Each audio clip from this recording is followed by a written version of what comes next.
Joining me right now at the Executive Office Building, just right next to the White House, we're part of the White House campus, so it's there, is Kaelan Dorr, the Deputy Assistant to the President, White House Deputy Communications Director. Kaelan, thanks for stopping by, sir. Thanks for having me on, brother. This is pretty cool. So, Kaelan, you have been with President Trump for everything. You were there in 2017 right away. Oh, yeah, no, a campaign in 2016, lifer. From there, came and worked in the White House, and then took a break, came back and did Treasury. It was supposed to be kind of an easy coasting job, and then we had to do COVID recovery. So, this guy's not had it easy since day one. And one of the guys over here, we're doing the round robin of interviews here at the EOB. Yeah. One of the guys says, you're calm, cool, and collected. And I said, when you've seen it all, when you've been with this guy the way that we have, nothing phases you. You're not the only one, though. Trump is calm, cool, and collected. Totally different, yeah. In a way that, so he's always kind of had it together in a way. He obviously, I mean, that's how he became president in the first place.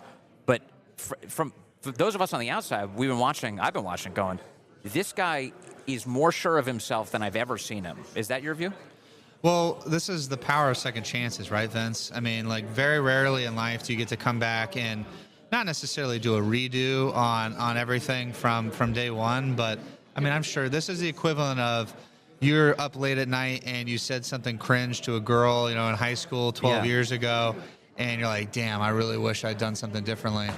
President Trump can go back and actually change that. I think you've seen it. We've gotten more done day one than we did last time, and than Biden did in many years of being the cadaver in chief, right? Yeah. And I think that's what's kind of not the motivating factor, but that's why you see this. The theme, I've been telling everybody, the theme is America is back, right? I love it's it. Irreverent, it's unapologetic, and he's here to crack some skulls and make some changes. And I'm going to think about that analogy a lot. This is his. See, there you go. This is his second chance to win the favor of the prom queen. I love that. Right. Hey, the first month of this administration has been a complete whirlwind. Like I mentioned, you were here in 17. Can you compare and contrast? What was it like in term one, month one, versus what it's like now?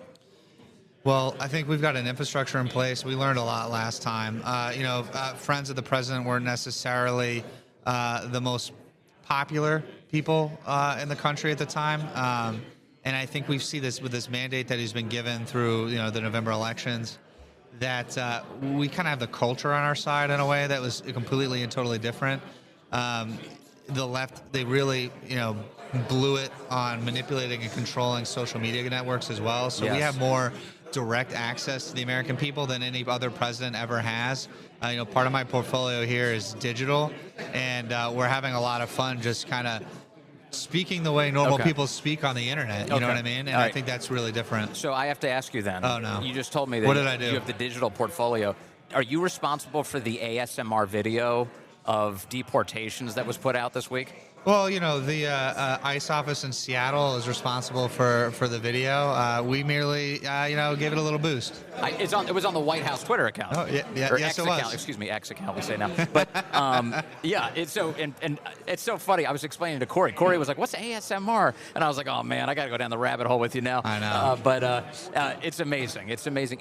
And so actually, what I like about it is that your digital footprint, the way that you guys are representing at the White House, is the way that normal people talk. It's the first time I've ever seen a White House do this, and not in a cringe way. I mean, you've got lefties who are trying to pretend like they understand normal human emotion, but what you're doing is functionally different. You got like Stephen Chung cursing out idiots in Congress. You know what I mean? And then you've got the White House X account just posting just awesome moments and owns of lefties. I mean, it's kind of a different world, isn't it?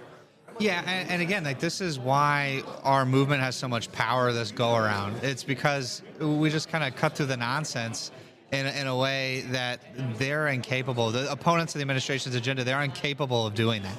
Like, they take themselves so seriously that it's a detriment to policy, to their messaging, to the American people at the end of the day. Yeah. Like, when you don't, obviously we take everything we're doing here very seriously, but when you are so walled off from being a normal human being, you can't get anything done. Okay, so do you work with the press a lot here at the White House in your capacity? Dabble. Not so much, but that's left to colleagues of ours like Mr. Alex Pfeiffer, who you're familiar with. I know that guy. I've heard of him. So when it comes to the press, I wonder if your team has noticed an attitude adjustment at all. Because here's one reason I think that there has been one that the right maybe hasn't noticed, but I definitely have noticed, which is when President Trump brings up the 2020 election now, when he says something like, yeah, and everybody knows they stole it, and it was too big to rig. What used to happen was that 1,000 reporters would start diving on grenades. They would be like, no, you're not allowed to say that. You have no evidence. They'd be screeching. They don't even bother anymore. They've been beaten into full-blown submission to the point that they nod and they accept their medicine and they move on to whatever else they've been told to ask about. Have you noticed this? Well, a lot of the legacy media is kind of been deemed irrelevant, and I think you saw this via the president's strategy this campaign, right? We spent a lot of time talking to Theo Von, Joe Rogan, the Nelk Boys. They are ultimately very integral in speaking to the American people in the way that we just discussed, right? Like a normal human being.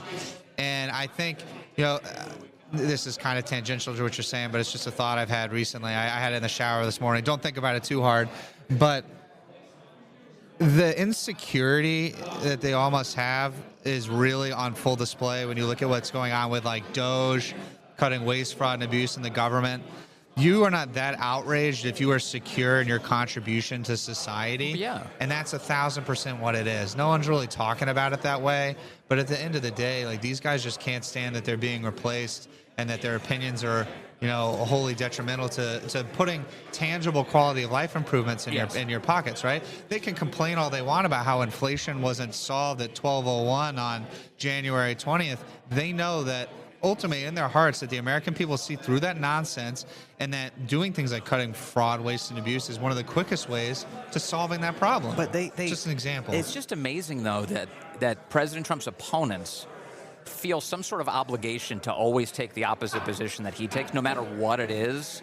And that includes with the Department of Government Efficiency. Just the idea that you would make the government more efficient. Earlier this very week in Washington, on President's Day, you had thousands of people outside the Capitol building protesting against government efficiency. I can't even believe how ludicrous that is. Right. And yet there they were, and it's animated by this anti-Trump animus that can't think clearly about what's actually occurring.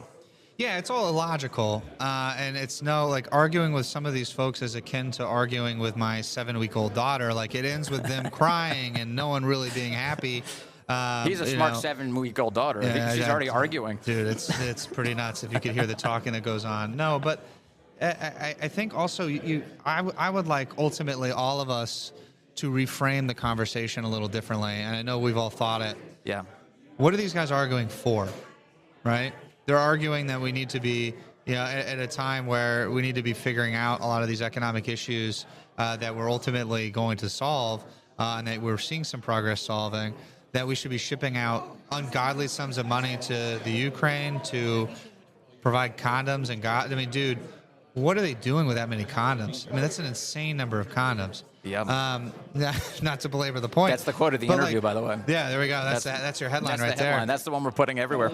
But they're arguing for the mutilation of children. They're not arguing against anything. Yes. What they're arguing for is more powerful because it's just illogical. Totally. Well, I got to say, this has been a real treat. Kaelan Dorr, keep brother. up the great work with all the digital stuff at the White House. I love it because what you're doing is what all these administrations pretend they're going to do, which is be transparent. You're actually doing it, and you deserve credit for that. Thank you for that. Absolutely, man. It's good seeing you. Kaelan Dorr, Deputy Assistant to the President, White House Deputy Communications Director.